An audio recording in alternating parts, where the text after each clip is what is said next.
Hey everybody, it's Eric alongside Rod here to talk about the start of the Big Ten season for the Spartans in Minneapolis against the Minnesota Golden Gophers.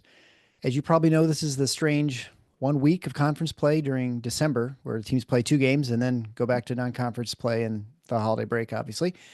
Also, a quick start before we start, a quick congratulations to Gerald, who was a winner of the free gutter cleaning by the Brothers to Just Your Gutters.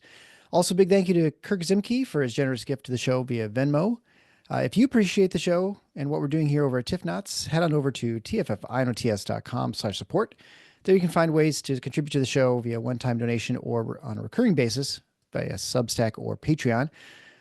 So Michigan State opens up, which I feel like they play Minnesota. Have they played Minnesota this week a couple times now in a row? A couple No, years? I don't think so. Oh, it was Northwestern. Northwestern's It's the one Northwestern, that I think was of. Yeah. regular. Yeah. Right, yeah. But I feel like they played in Nebraska. Well, I guess last year was Wisconsin too. So maybe it just Yeah. imagining it things. I don't feel like they're Northwestern's the one that's popped up yeah, a I few don't feel like times. it's been premier matchups in December for Michigan No, State, the Big Ten. And no. I think that's intentional by the league, but they probably would never admit that. So Michigan State will go, like I mentioned, on Wednesday. They'll travel to Minneapolis, face the Golden Gophers. Minnesota 6-3 on the season. They're ranked 99th in Ken Palm with a 188th offensive ranking and 44th on defense. They were really good last year. They're kind of on the verge of the NCAA tournament bid. They look like they're getting things together. They had some good young talent, and then things happened. The portal happened. The NBA draft happened, and sort of they got just I think all the momentum that Ben Johnson had finally kind of got going in Minneapolis wiped out, and so sort of restarting. And he's only had two returning starters, and one of those has only played a couple games because of injury. So, back to the square one for Ben Johnson. He just kind of seems snake bit right now at this point in Minnesota.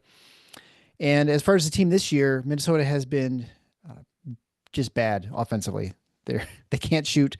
They're 29.4% from three, which, we'd be thrilled with that at Michigan East Lansing.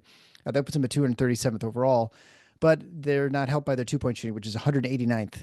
And they're only 61% from the line for free throws, which is one of the 20 worst teams in the country, which is really indicative of a team that just can't shoot well, right? And so, it's hard to win if you can't score points, and they've shown that when you look at their scores. They're not a very good offensive rebounding team, 184th. Their turnover rate's 117th, which is also not very good. They're good overall defense. Like I mentioned, they're 44th. Their 2-point defense is 58th, stands as a strength. They're pretty good defensively on the boards at 138th.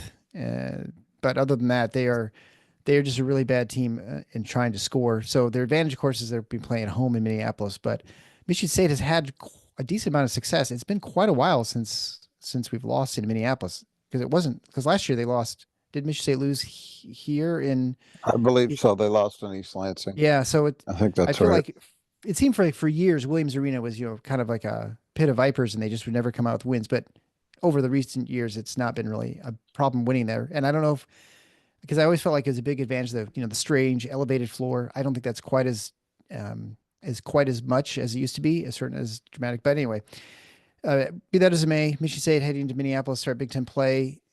It definitely feels like a better season trajectory than it was last year. Although we had come off that big Baylor win. Well, I guess that was after the Big Ten game. So the Big Ten was sort of when things sort of look like they're coming off the rails, starting 0-2 the Big Ten. So anyway, looks much better coming in, especially coming off that win over North Carolina. Yeah. Minnesota was the team we picked for last in the conference. And give or take USC, that still feels right. I mean, USC's been abysmal. And to Yeah, Minnesota's credit, their three losses have at least been competitive. They haven't been against great opposition, but they haven't been blown out by anybody. USC got beat by St. Mary's by 35. that's hard to believe. So that's USC would probably be the fair pick for the worst start to play this season. But Minnesota would check in next. So they're playing down to expectations. Let's put it that way. The offense has been horrific.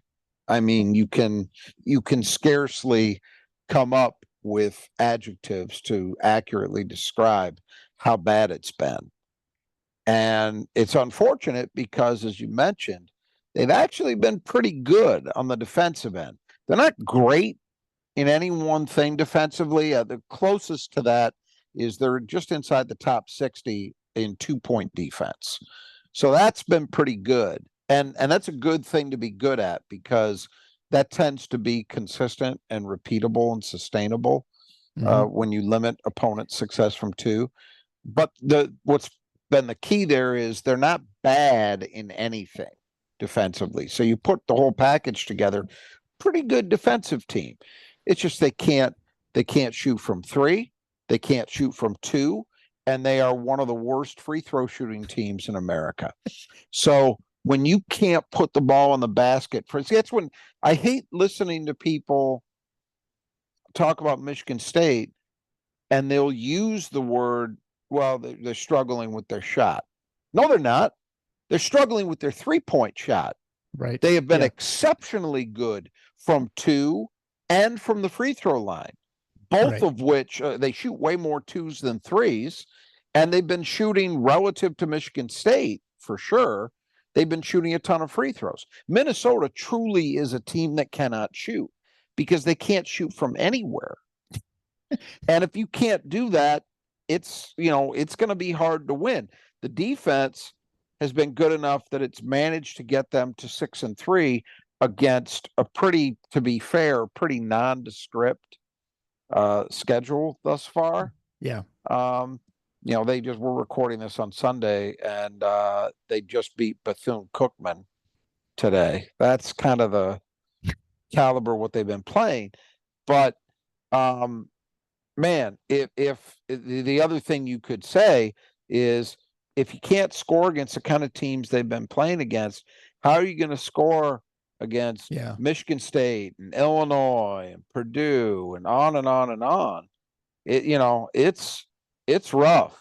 Yeah. Now, some of that is probably attributable to Mike Mitchell's injury. You lose a guy who was one of your better offensive players a year ago for most of the season thus far. That's a problem, and they think they're going to get him back.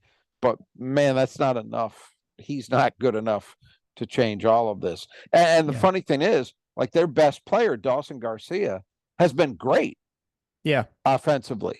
So the guy that you figured was going to be your star has, in fact, been your star, but he's got no help, 0. Yeah. So it just shows you how bad the rest of his teammates must be if your offensive rank is that bad when he's been so good. Yeah. That's the problem.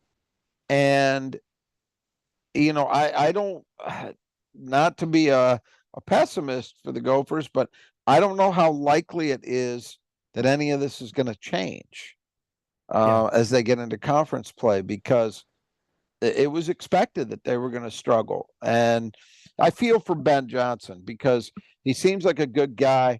I think if you look at what he's done, he's in year 4. 2 of his 3 previous seasons have been decent. His first one, he had the mid-major all-stars where he had only 6 guys that he could play, and he managed to make them competitive.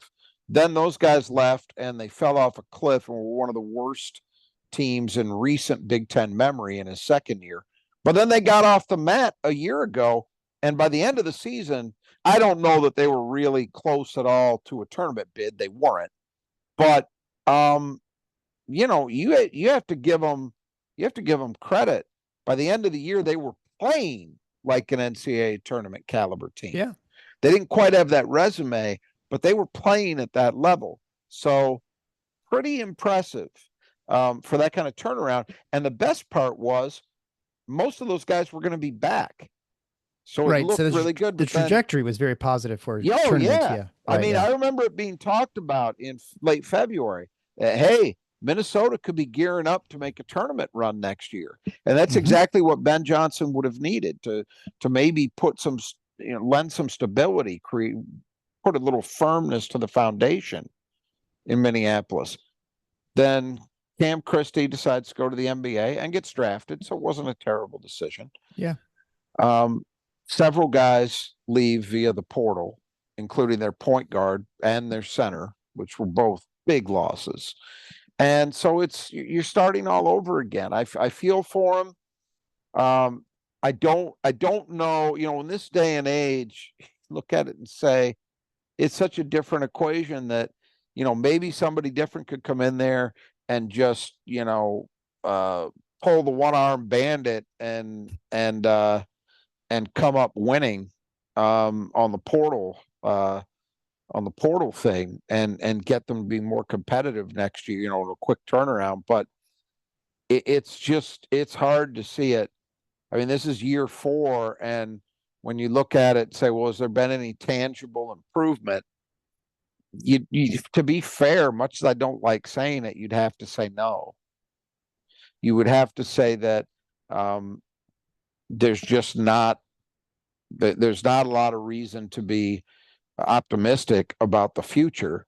And in this day and age, you would think that if things don't change dramatically very quickly, Ben Johnson might be done. But the reality is that Minnesota as an institution, I think, needs to decide how much they care about basketball anymore. And if they really want to underline a commitment to getting better, because you can look at the Richard Pitino era, and there were a couple of tournament bids, but it was not great, kind of an underachievement.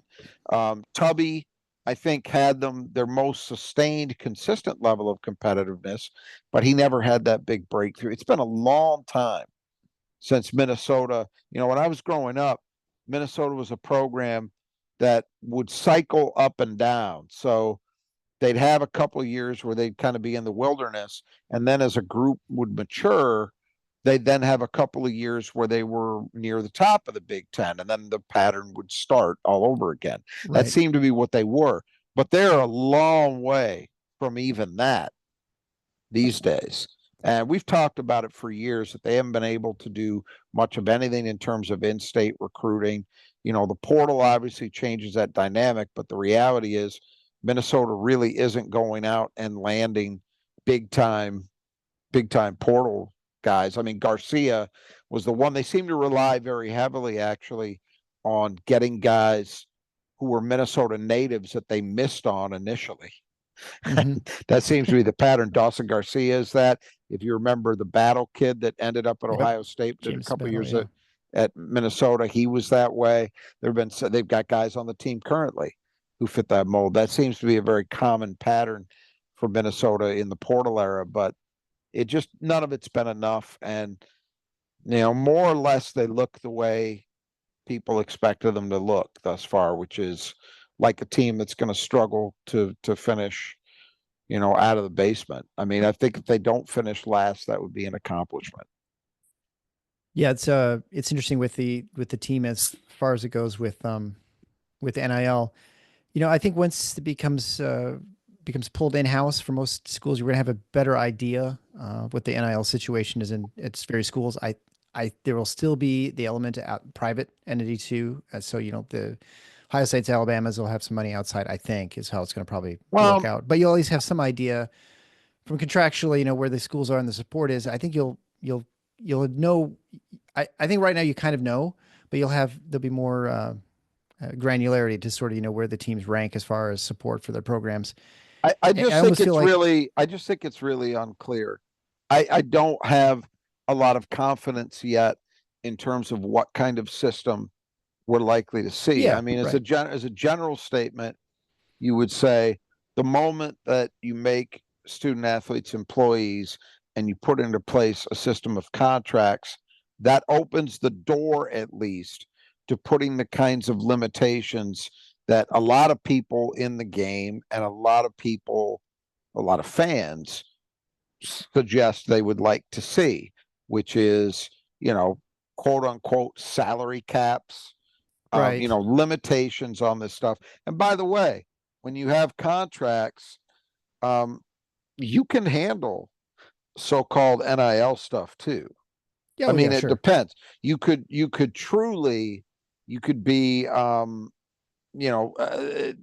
there would be room for college athletes to seek out and obtain endorsements for extra money. So, playing for bigger programs with bigger followings would still probably be a factor, even in a salary capped world. But there may be ways that can be dealt with. So it's all very much to be determined. But I think the first thing is you've got to see schools actually decide that they care enough about, it's kind of the feeling that, to be quite honest, that I think a lot of Michigan State people have right now about the football program, which is Yeah. stunning to me. And I never in a million years thought we'd be here where we're wondering what the hell's going on. Because this is a school with a lot of deep pocketed alums and cares about the sport, despite the turnout yesterday, although I can't blame anybody for not going. I wasn't there. But it shows you what can happen if you're not organized and there doesn't seem to be a vision and an intensity and an organization about it, then this is what you get. So Minnesota basketball definitely, to me, seems to fall into that category at the moment. And unless and until that changes, no matter what system's in place or not in place, it's going to be tough. Yeah, I agree. I feel like sort of like when these political parties might have really struggle and have to recruit a candidate who can self-fund. I feel like almost Minnesota's the point where they need like a billionaire coach who comes once he can buy players to help them to help them succeed. Well, And so, the other alternative is, it is true that there are guys who, talent identification is a big deal. sure, So you could have someone theoretically who could say, look, I can build a competitive roster out of guys that are not going to be able to go out there and command the six-figure paydays. And we can get those guys, and I think that's possible. I question, and we've talked about this a lot here, I question in the long run how sustainable programs that are relying on that will be over right. time, because to me it just seems like every year you're going, and we talked about it with regard to Memphis, right? Does anybody really believe at this stage that Penny Hardaway's got it knocked in terms of talent evaluation? Come on. He walked into a room with blindfolds on, threw a few darts, and they happened to hit the bullseye. Right. Great. It's great for this year. Is it going to mean anything for what they are next year? No. Yeah. So, Well, yeah, that certainly feel like, Ben Johnson's had two very good coaching. I think his coaching acumen is good, but that's the only part of part of it is coaching. Part of it is recruiting and retaining, right? And he's not been good at retaining talent. That's what's unclear to me. So the talent identification part, I give him credit for. Cam Christie, despite his brother being a McDonald's All-American, Cam Christie wasn't even a top 100 guy. Yeah. So he was not a recruit people were beating down the doors to get at. Pharrell Payne was not a high-profile recruit out of high school, and they got him. Some of the transfers that he's pulled in, we talked about Battle. Mike Mitchell was a good one. Their point guard last year, Hawkins. That it's worked.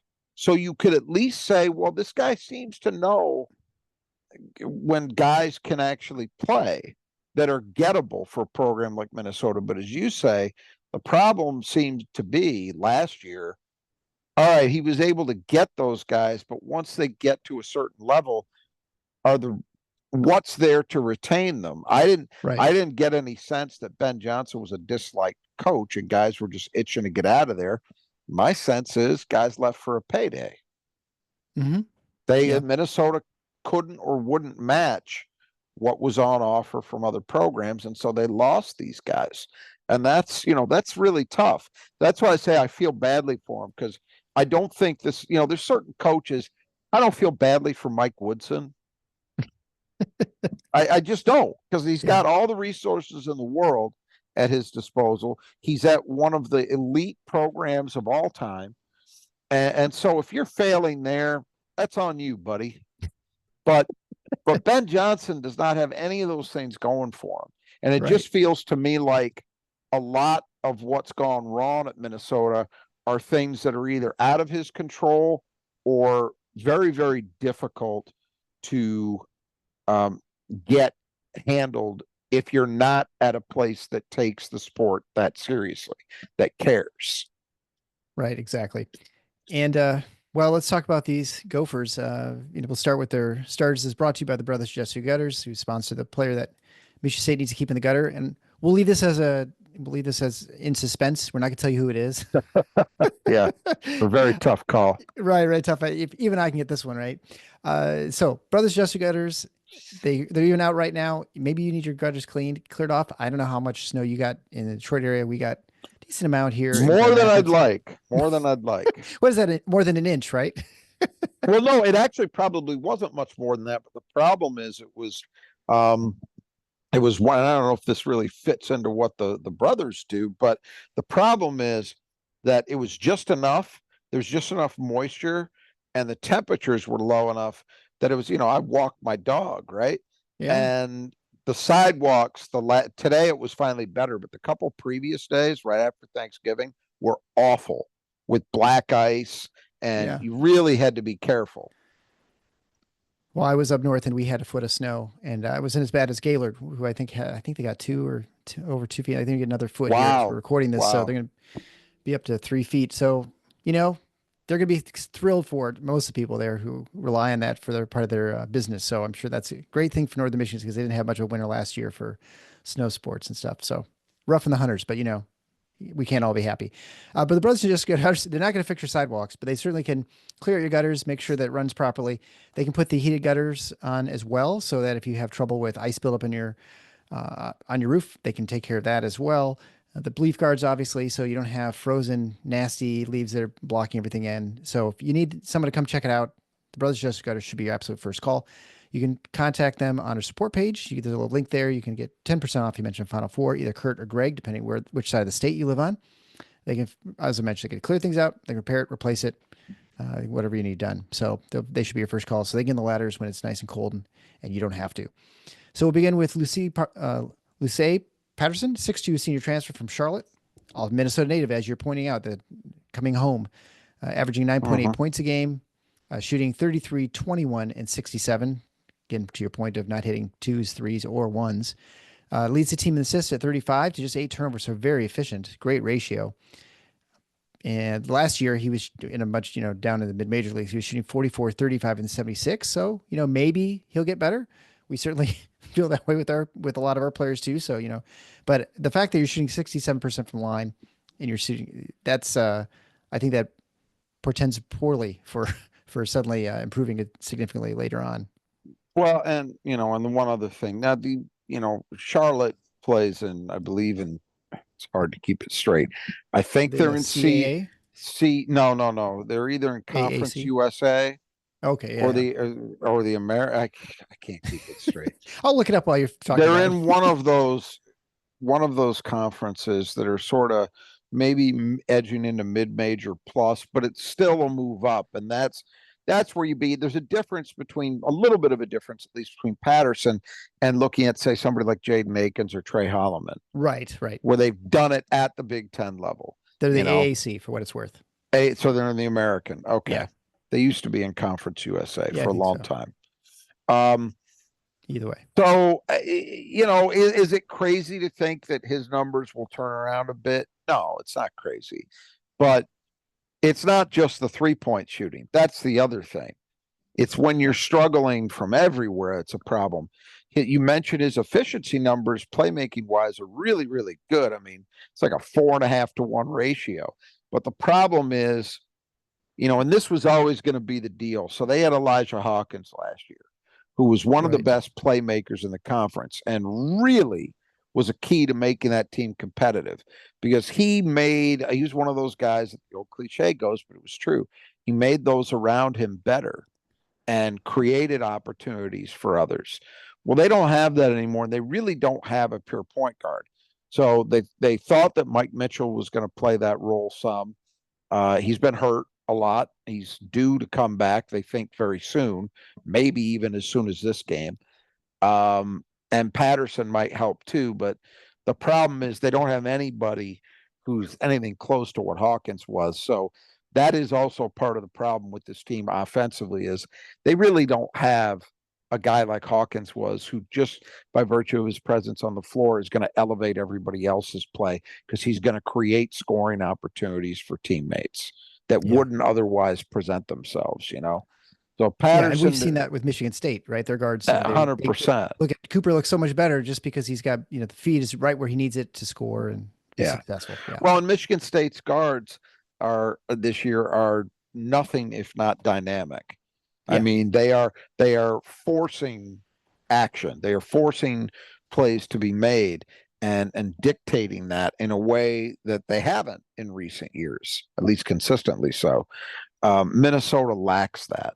Yeah. And so They also, Patterson would be better if he was in a lesser role, to be perfectly honest. Mhm. He's being asked to do probably more than he's capable of doing.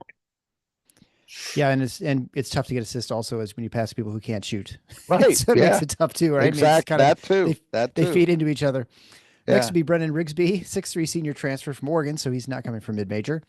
He's averaging 7.4 points a game on 34, 24, and 69 shooting. We definitely see a pattern here. High volume guy, averages almost 5.3 attempts per game, but as I mentioned, he's seeing like 1 or 2 a game.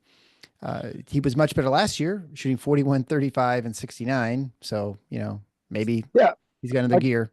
Again, is there reason to hope and to think that, well, it's going to improve from here? Sure. I'll buy that. But it needs to. Yeah. Because, they got to have somebody who could step up and make shots. And again, it's not just, it's what separates this from Michigan State's issues. Our Michigan State's issues are restricted to one area. And everything else, every other way, they're playing extremely well offensively. They'd be a near elite offense if they were getting even average 3-point shooting. Yeah. Minnesota, it's not that simple a diagnosis. They're struggling everywhere. But yeah, Rigsby was a guy that I think they had a lot of hope for because he'd been a solid player on a decent Pac-12 team. You hope that a guy like that can transition easily, and he's playing a lot of minutes, but the efficiency just has not been there yet. Then Femi Odukale, 6'6" senior transfer from New Mexico State. He also played at Pitt and Seton Hall, so he's been kind of all over the country, averaging 4.7 points a game, 4.9 rebounds a game, shooting 32, 12, and 44. Yeah. That's worse than me from the line. Yeah, it's there's some ugly numbers as you go up and down this Minnesota lineup, and I mean, what more is there to say? Your starting small forward is shooting 12% from 3 and sub 50% from the line, and he's a wing. He's not a center. Right. That's not good. And then we get to a guy named Dawson Garcia, 6'10" senior. He's, as you mentioned, playing great. He's averaging a little over 19 points a game, 7 rebounds a game, shooting 50, 42, and 81. He's getting to the line a ton, averaging 7 free throws attempts per game. And just to, I mean, he's shooting 42%. What is the team shooting from the 3 as a team? They're shooting 28%. So that must mean everybody else is 20% low. Well, he's obviously got good volume. Right. We just gone through 12, 24, 23. Yeah. Yeah. Look, Dawson Garcia coming into the season, and I remember saying this when we did the previews. I'm pretty sure I did that. One of the things I found intriguing about the Big Ten this year was even when you were looking at the teams, we had 18th, 17th, 16th. You could point to individuals on a lot of those teams and say, well, that guy is good enough that on the right night, he could drag them to a win. And I'll bet that, and that's not always the case with teams. Even when it was an 11-team Big Ten, you could have the worst team in the Big Ten say they just don't have anybody who could do that. Garcia is legit, and he is playing that way for the second year in a row. He's been outstanding. If you remember last year, he really struggled from 3 early on. And then, unfortunately, against Michigan State, he started to find himself. Yeah. And that continued for the rest of the year. And so his shooting numbers ended up being pretty good. Well, he's gotten off to a much better start from 3 this year. And I go back to that episode we had last winter where we talked to Mike Garland. And Mike Garland recalled that was why Dawson Garcia was a McDonald's All-American and a recruit who was seen as an elite guy who started at Marquette and then transferred for a year to North Carolina. Was he had a spring and summer in AAU before his senior year where he just couldn't miss from 3. And so people said, well, this guy's 6'10" and he's got interior game and he can do that. He's an elite player. And then it didn't quite carry over consistently early on to his play in college, but he's found that level again. This is a very tough guy to deal with because, I mean, he's not Zach Edey inside, but he's a good post player. He's Yeah. obviously been able to draw contact. 7 free throw attempts per game is great. And then you add in, plus 40% from three, and he's hitting the free throws he gets. It all adds up. Like I see no reason to think that Dawson Garcia isn't going to end up being one of the leading scorers in the conference. And God, can you imagine this team if they didn't have him? Yeah. I mean, he Well, it's one of those is. things. Someone's got to score on this team too, right? He's a yeah, but oftentimes you'll see that and say, well, okay, the guy's scoring 16 points a night, but he's shooting 35% from the floor. Yeah. He's Right. doing it because somebody's got to score. That's Hmm. not this. Garcia's only averaging 10 attempts from the field a game. He's not gunning. Yeah. If anything, he probably should take more shots. Yeah, well, as you mentioned, he's the kind of guy that you may see a game in the Big Ten where he drops almost, 30, gets 30 points or something and Well, and it's one of the catches reasons someone. why if you're Michigan State, and we're kind of, yucking it up about some of these numbers, but truthfully, two things worry me about this game more than anything else. One, you're on the road, which we'll return to. Hmm. Two, they've got Dawson Garcia. Yeah. That's enough to where you can't assume, hey, it's going to be a 15 point, breeze. No, because they've got a guy who on the right night you could see go for 30 plus, and all of a sudden you look up and Minnesota beat you. Yeah. All right. Well, then finally, we'll finish up with the starting center, Frank Mitchell, 6'8", 260-pound transfer from Canisius, averaging 3.7 points a game, 4.1 rebounds a game, plays only about 15 minutes. So he's, the center position is, as we'll mention, the next player here. It's kind of a committee sort of job. He's shooting 57% from the floor, missed both his free throws this year. So he's not going to be a guy, obviously, with less than 4 points a game is going to be scoring a lot. He's just going to be a defender and rebounder. But he's a big body, and this is Hmm. something that I talk about a fair amount so far this year with people that really want to root Zapala and Cooper to the bench because Michigan State looks so much better offensively in particular with a small ball lineup. That sounds good, but Frank Mitchell's Hmm. exactly the kind of guy that I would be worried about. You play Jackson Kohler against him for a long stretch in the post, and all of a sudden you look up and Frank Mitchell's got 8 points on you instead of Right. two Yeah. Yeah. or four. Uh-huh. He's big. He's not good, but he's big. And sometimes if you can't match big, big is enough. Yeah. We've seen Ryan Young from Northwestern a couple years ago do, It's happened many right. times. Well, or the next player we're going to mention, Parker Fox, 6'8", 240-pound Yep. senior, who also plays center. He's had a couple of good games against Michigan State. He's averaging 7 points a game, 2.8 rebounds a game, and plays about 22 minutes, shooting 68-50, although just 1 for 2, and 43% from the line, and has about over a block a game. Yeah, it's Seventh year in school. I mean, he's got to be about 24, 25 years old. He's actually 26. 26. I saw that. Oh my goodness. Yeah. So he's older than a good percentage of the NBA. He's gonna be defending his doctoral thesis soon. I do feel for him though in this sense, Yeah. and we've talked about it in years past. This guy was, we've spent some time this season talking about how remarkable it is that we're now in this era where guys are transferring up from D2, D3, NAIA, and they're having real success. Like they're not just bit part guys; they're really good at the D1 level, even at the high major level sometimes. Mm-hmm. Parker Fox had a great start to his career at the D2 level. And he transferred up to Minnesota, and they were very optimistic that he was going to be a really good player. And you see glimpses of it in his game as to why they thought that. But he missed 2 straight years at Minnesota after that transfer due to I believe it was knee injuries. Yeah, I think ACLs. Yeah. And so my sense is he's not anywhere near what he once was, but yet there's still enough that he's able to be a contributor for this team. But that's just for Minnesota fans. I'm sure there's a little bit of what if there with regard to him. Then we have a player who must have been lost. He's a freshman actually on the team.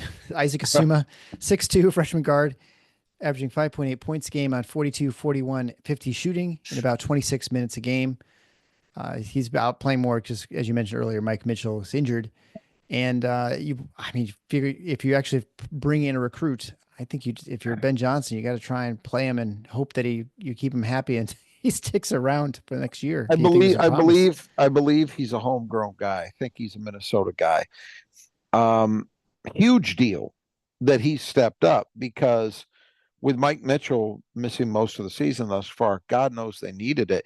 And anybody on this roster who can actually make a shot has value. So even when Mitchell comes back, I don't think you're going to see his role shrink dramatically. I mean, to me, this would be a scenario where you say, look, keep giving this guy chances. His playmaking, he's got 22 assists to 15 turnovers. So, not great just yet, but enough to show promise. And again, you look at the shooting, you're like, well, you got to play him. Yeah. And then we have Trey Emmons, 6'9" transfer from UT San Antonio, averaging 4.3 points a game, 2.8 rebounds a game in about 11 minutes, shooting 65% from the floor and 38% from line. I can hardly believe these free throw numbers. Yeah. Oh, they're one of the worst free throw shooting Yeah, teams well, in the I mean, country. that clearly they are. They're right down near the bottom. I think they're one of the 20 or maybe even 10 worst. Um, gives them another bigger body to play a little bit, but obviously limitations there with Edmonds. Caden Betts, 6'8" sophomore, averaging 2 points a game in about 6 minutes, shoots 46, 40, and 50, but obviously in very limited volume, averaging only Very two low, and points a game.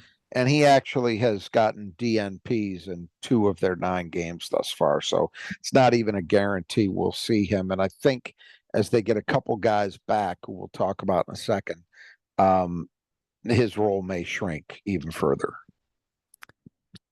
Then there's Caleb Williams, but not the quarterback, right? So 6'2" transfer Right. from the D3 ranks. He's been out with mono for the entire season up until Sunday night, where he played a minute. So in D3, he was good. He scored 20 points a game, shot 44% from the field, 35% from three. So, I mean, maybe, right? Well, I think the point is the way they talked about him in the preseason is they expected him to be somewhere in the rotation. Now, they've had the emergence of Asuma, the freshman guard, who there were maybe more questions about how ready he'd be to help immediately. That has borne out to be the case that he's actually ready to play.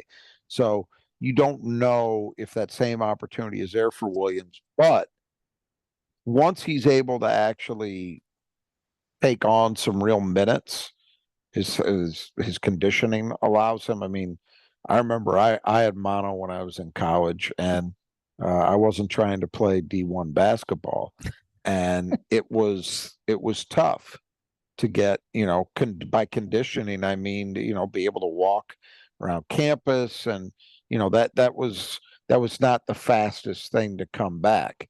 So when that happens, can he shoot well enough to earn a role? Maybe. I think he'll probably get a chance because as of now, it's not like many others are doing it. Right. So There's we'll plenty of have to see. opportunities, right? Yeah. Yeah, we'll have to Yeah. see. For me, mono was med school. So, but I don't remember being that bad, just kind of tired. So finally, I mentioned earlier Mike Mitchell. He's had bothered with an ankle injury. He's missed everything but 2 games.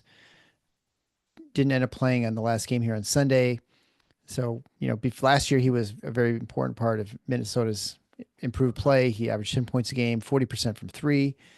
Good playmaker. This year he's averaging 6.5 points on 27, 33, and 100 shooting. So, if he's a healthy guy or close to it, he's someone who is definitely going to be somebody you have to be a little worried about. Well, the thing with Mike Mitchell was he wasn't what I would describe as a pure shooter. He was 40% from three, but it came in kind of feast or famine. Yes, he's a streaky He guy. was, yeah, very streaky. And so we'll see once he's able to settle back in, what happens. He was listed as questionable for the Bethune-Cookman game on Sunday, didn't end up playing.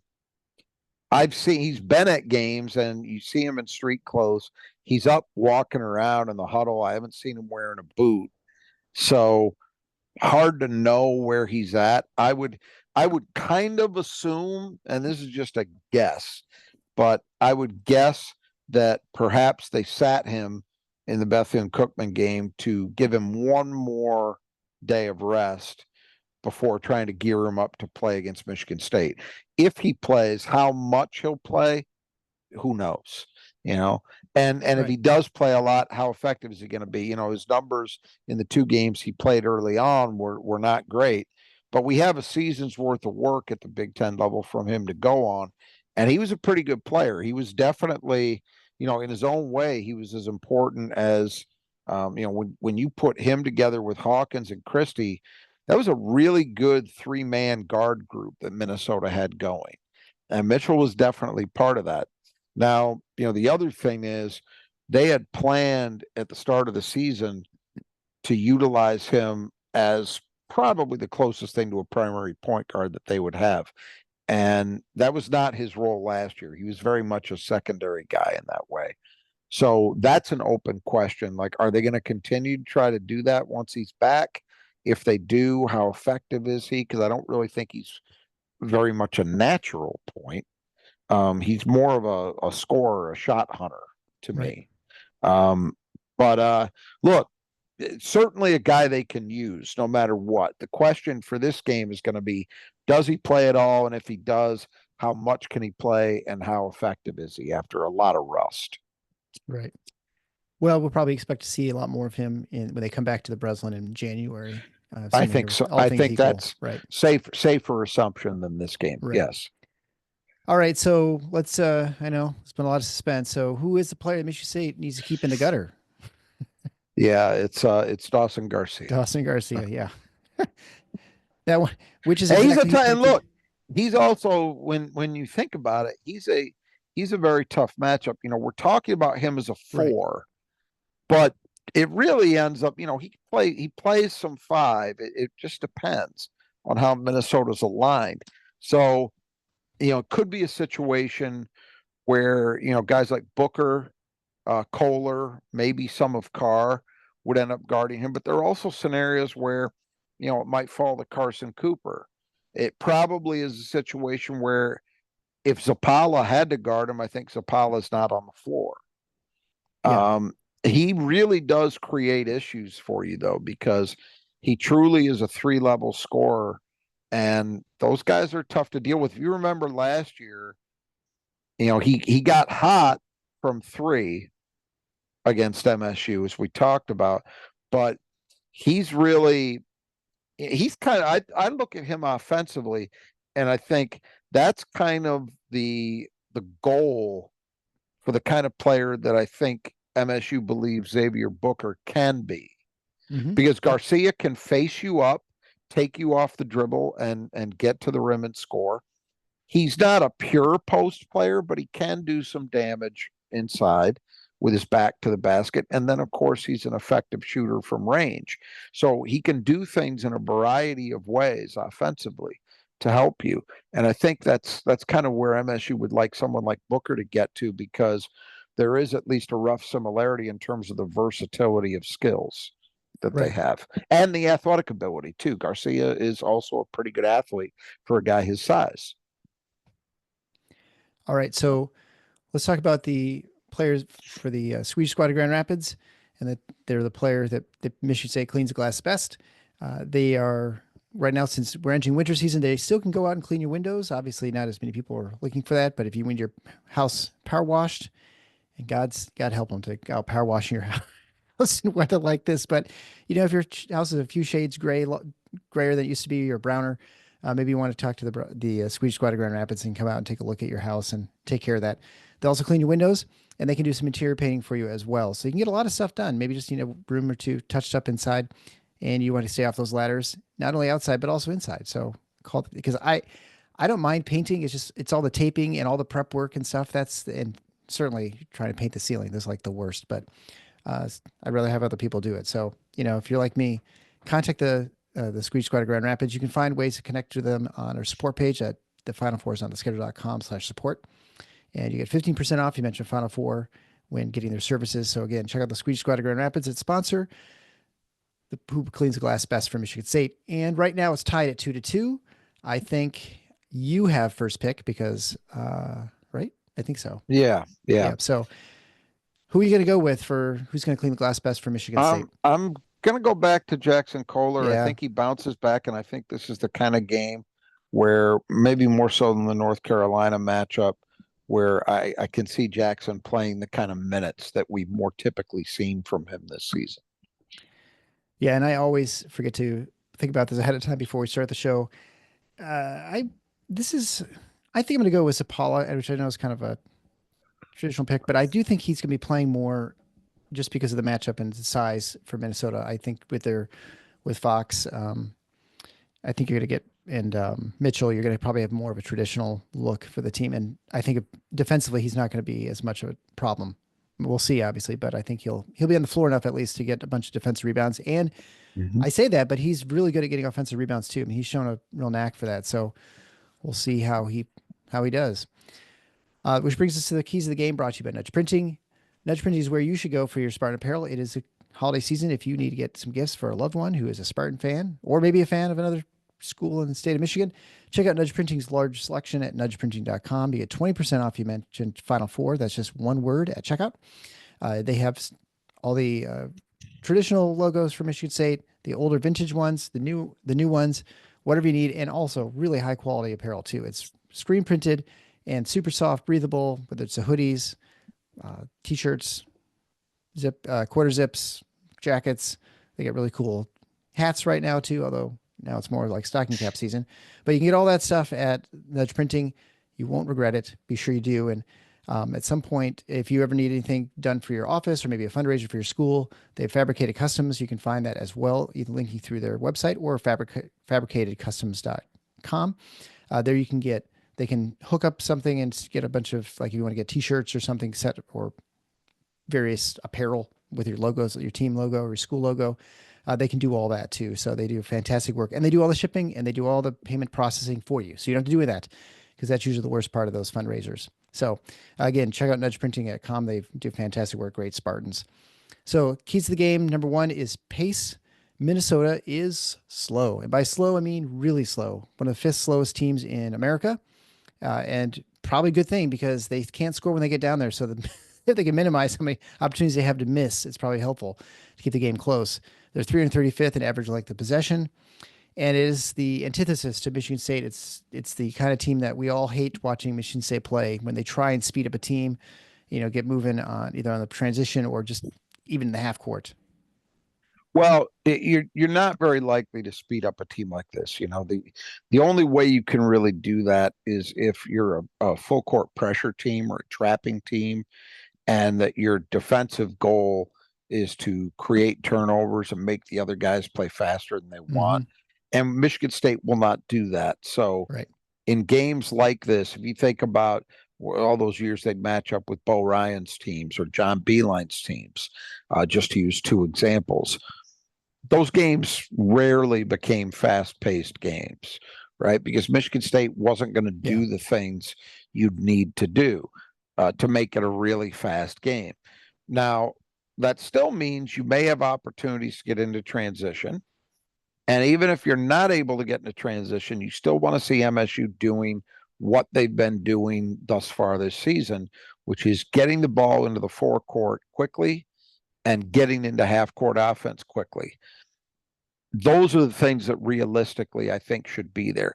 You probably won't get a ton of transition chances, but you got to convert the ones you do get and constantly be probing and pushing to try to get them. And then when they're not there, get into the offense quickly. Just because Minnesota wants to make this a low possession game does not mean that Michigan State can't find ways to play with pace when it has the ball. Sure. And so the second key to the game is glass, and Michigan State has been a very good rebounding team, both ends of the floor. So you'd hope for them on offensively to get a lot of extra chances. I think what is 40% offensive rebounding rate against North Carolina. And obviously also when you get those chances, you actually score, which has been a little bit of the sort of the problem. But that I think goes along with the fact they can't hit threes this year. But it could be a little difficult against Minnesota. Minnesota's decent on the defensive board, not good offensive team. So anyway, Michigan State should do that to get opportunities, especially in a game where you're probably going to have more limited opportunities than others because of the slower pace. Yeah, neither team has had major turnover problems. Michigan State's a little better than Minnesota in that department, but it's one of the few things that Minnesota offensively you can look at and say, well, they're okay at least. So I don't expect, you never know, things can happen, but on paper at least, there doesn't seem to be a reason to think there'll be a huge differential in turnovers. So where can MSU change the equation in terms of scoring chances? Well, it's on the glass because they are decidedly better than Minnesota at both ends of the court. So that needs to actually show up in the game. MSU's got to be active on the offensive boards, get those second chances. And at the other end, where they've been really good. I mean, offensive rebounding's been solid to good for MSU this year. Defensive rebounding's been outstanding. Yeah. And that needs to maintain. Just shut Minnesota down, one and done possessions. That's it. Third key of the game is the perimeter. These are two teams that can't shoot from distance, although we point out the fact that Minnesota can't shoot from any distance. But this obviously, if a team has an advantage from behind the 3-point line, it could be decisive in the game. Yeah, and it's as simple as that. I mean, when you've got two teams that have been struggling mightily, if either one kind of breaks loose, that could be an important factor in deciding the outcome. Generally speaking, and it's funny to talk about a Big Ten team this way, but I think it's apt. When you're facing a team that you're just clearly better than on a man for man basis, the 3-point shot is an equalizer. We talk about this all the time. When like a small team mid-major coming in, kind of feels that way with Minnesota, although they're not as effective with the shot as some mid-majors that MSU faces. If they were to be effective on a one-game basis, which is always capable of happening, it's always a possibility. In any given game, somebody just gets hot. That could be a big problem for MSU. Conversely, if Michigan State is able to dial in its threes in this game, it could make for a much easier win than would otherwise be the case. And the fourth key to the game is the road. Obviously, this is Michigan State's first official road game. I mean, they've played a number of neutral court games at this point. So, how do they handle the road environment? Obviously, Williams Arena is not what it used to be. And so that's, in that sense, it's not as, it's not going to Mackey or something like that, but it's away from home. The rims feel a little different, whatever. So that's something that Michigan State's got to overcome. Yeah. When Minnesota, and it's been a while, but when Minnesota has good teams, that is an extremely difficult building to play in. Yep. Just point blank. They do not have a good team this year. And my sense is, and I couldn't blame people for this, that optimism around that program is probably not at a very high level. I don't think there are a lot of Minnesota fans who are thinking, hey, we're just about to turn the corner. I really need to go see this game. So you wonder what the environment will be like. You mentioned that MSU's had, decent success there in recent years. And I think I haven't checked the numbers, but I think that's probably accurate. That's one reason why, because it no longer is the kind of environment that it once was. Trust me, when that building is full and there's energy and enthusiasm from the crowd, but getting behind the team, that is a building that would be right up there with any in the conference. Yeah. If for no other reason than the age and the way those kinds of buildings were designed, there's something about them. And anybody who's listening to this, whoever saw games at Jennison Fieldhouse that were crowded, knows what I'm talking about. Breslin is great. Wouldn't trade it for the world, but I'm telling you, no way in hell is the volume level at Breslin superior to the volume level at Jennison when MSU had it rolling. Not even close. As someone who went and so right, you know what I'm talking about, and that's just a fact. And Williams is a little bigger, I believe, than Jennison was in terms of capacity, but it's a roughly similar vintage, similar style, similar feel. And it's really, I mean, as I think about it, there's nothing else left in the conference like that That's the only, there's some nationally, Cameron Indoor, Allen Right. Fieldhouse at Kansas, a lot of the places that we talk about as the elite buildings, right? Williams doesn't get talked that way because Minnesota hasn't been good enough to justify it. But when it's right and when it's happening there, that building's extremely tough to play in. It likely won't have that kind of atmosphere on Wednesday night. So that is helpful for Michigan State, but they haven't played on the road yet. And that in and of itself, even if you're not dealing with a raucous opposing crowd, that still presents challenges. You mentioned the elevated floor. That's been adjusted. That used to be a big deal at Minnesota. That would weird people out, you know? And I can relate because my junior high, I probably mentioned this before. Yeah, we played on what was a stage. Now it was not quite. You had to go further than you did at Williams to go flying off the elevated into the orchestra court. pit. but still, it was possible if a loose ball went the wrong way, it could happen. And I think that used to screw with people a bit at Williams. Well, that's been adjusted now. So you don't have as many of those kind of external things, but it's still just the process of being away from home in a gym where the opponent is very familiar and you are not, and they're comfortable because they're sleeping in their own bed at night, all that stuff.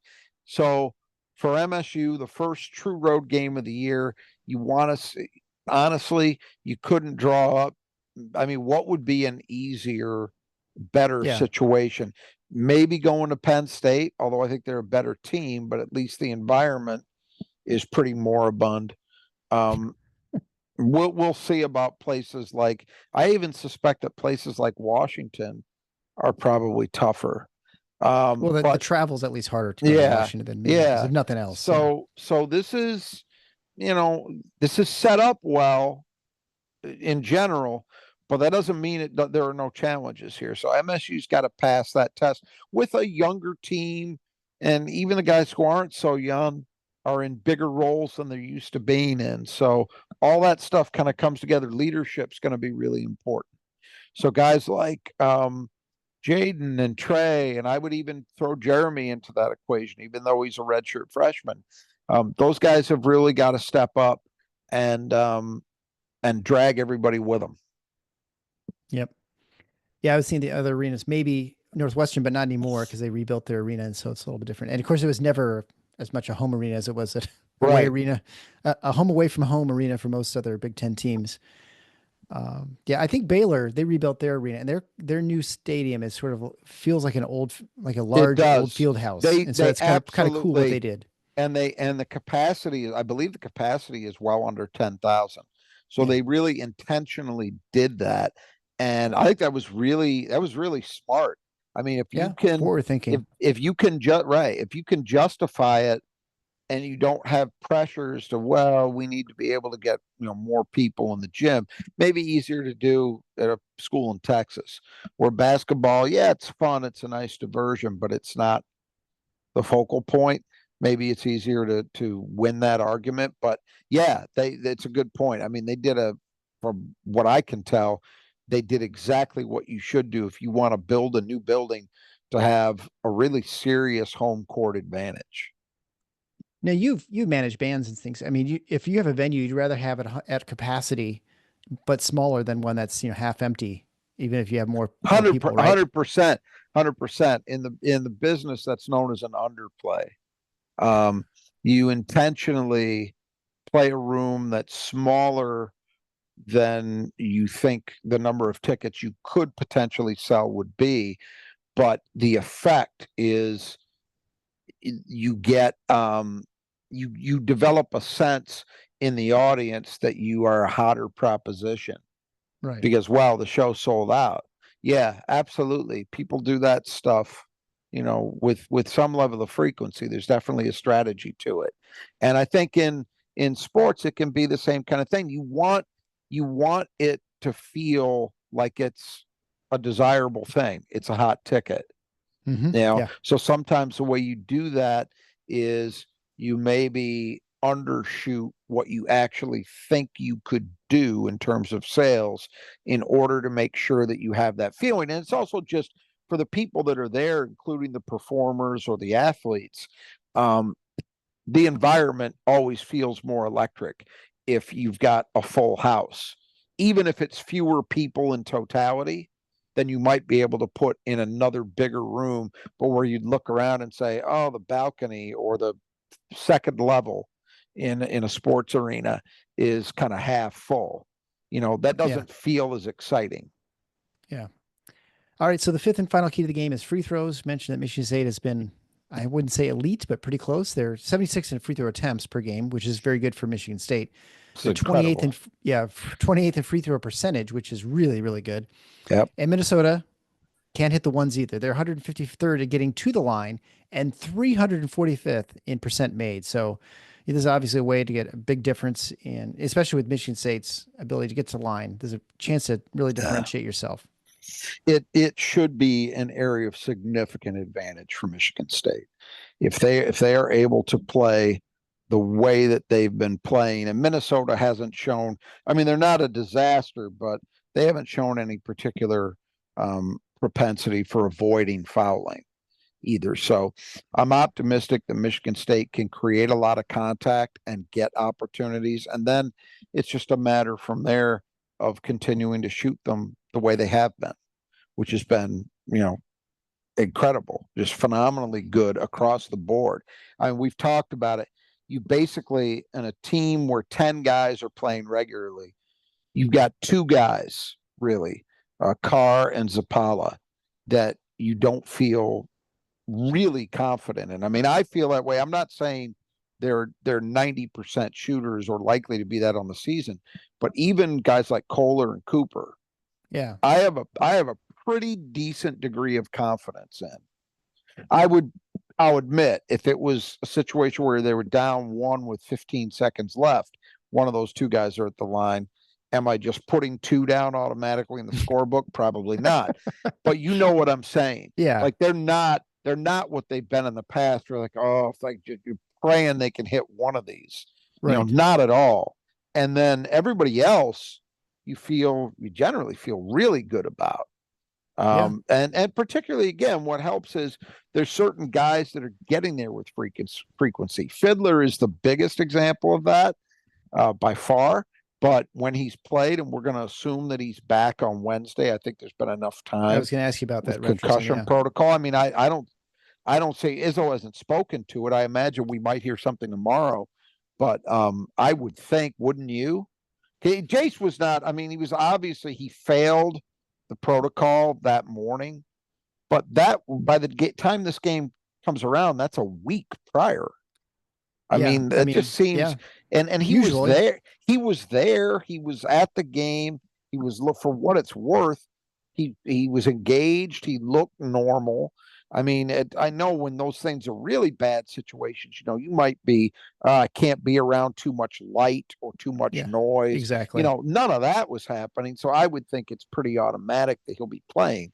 But he's another one who, he creates contact, he gets himself there, and you feel ultra confident with him at the line, as long as he hasn't just had his bell rung, that is. So, it's a big area of advantage. And man, Minnesota's kind of mediocre in getting there and awful once they do get there.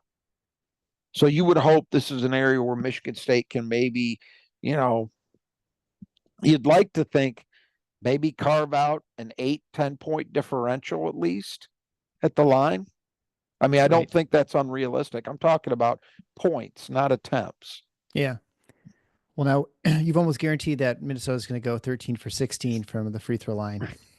Well, that's okay if Michigan State goes 21 for 25. There you go. Exactly. Just to prepare everyone, if you have not watched Minnesota in Minneapolis recently, they have those. I don't know what exactly, if they use weird LED lights or something, but there's strange lighting for Williams Arena, and it's like it kind of throws you off, like your settings are wrong on your television, unless they've changed it from last year. But it's almost like too bright. It's like not surface of the sun bright or something. So anyway. Which is another. That you talk about overreactions. I mean, that was the thing that I really liked what I would call classic Big Ten basketball. So 70s, 80s, even a little bit into the 90s. There were so many arenas. Jenison was this way. Williams Arena is definitely this way. Chrysler was this way. Illinois was this way. Purdue was definitely this way, where the crowd was almost not visible. Yeah. Everything was dark except the court. And what changed that? Well, TV. Yeah. TV wants crowd reaction shots. So it's changed. Williams Arena used to be a very dark atmosphere. And that all that added to the intimidation I felt, because you Sure. could, whether you were in the crowd or just watching on TV, you could hear the crowd, but you couldn't necessarily see them. That's more disturbing than when they're visible to you, right? Yeah. So another thing we've lost. Yeah. All right. So one last reminder too: the Beat Rod contest ends on Wednesday when the game begins, because that's when Big Ten season starts on Wednesday. So you still have a couple days if you're listening to this to get your guesses in. Eric, ERIC at TFFINOTS.com.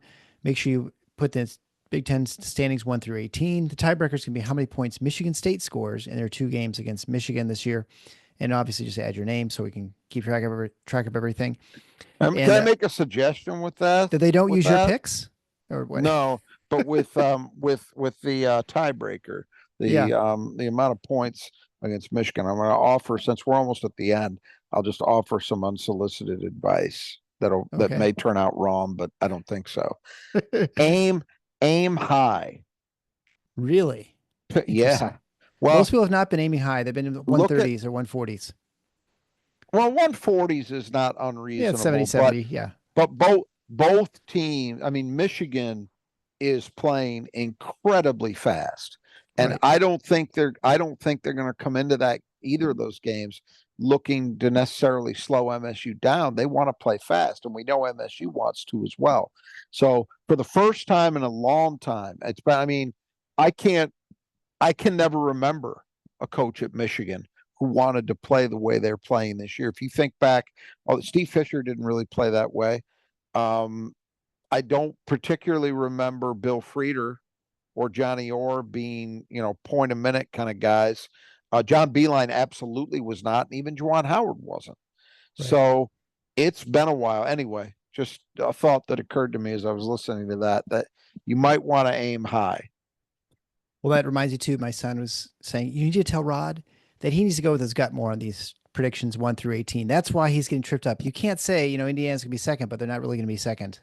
So well, let me tell you something. I just did on the Spartan Mag board last night. I did a post, a couple of posts, putting the Big Ten to date for whatever it's worth, because the tiers. We keep saying that it's we're not that deep in. A lot is going to change, but for right now, I think they've separated into 4 tiers, and I've got Indiana in tier number 3, I think, don't you? Yeah, tier number 3, and I think that's fair. That's the verge of not being in the tournament tier, I think, is probably right. Way to unless you were unless you were right at the top of that group, you'd have a shot. But and they probably are. But terrible start for them. It's really not looking good. Well, my son's over at Purdue, so he's since their football team has been rough, losing 66-0. Purdue pulled 66-0 to Indiana. For them, I watched the bulk of that game against Ole Miss, and you're talking about the basketball game, yeah. I was talking football. Football is rough, but I'm saying that's pretty good. Yeah, that was impressive. Anytime you beat an opponent who hit 15 threes on you and you still win the game, that's they pulled it off. But the good news for MSU and every other fan base in this conference is, despite the fact that they've done some good things, it's all come back to earth. Yeah, not invincible. Now, they're human because they don't have this monstrosity out there. And they're a lot more fun to watch play, by the way. Yeah, I thought so too. For a neutral observer, they're a lot more entertaining. So anyway. All right, well, we'll leave it there. We'll catch you guys after the game on Wednesday. So until next time, the Final Four is on the schedule. Go Green.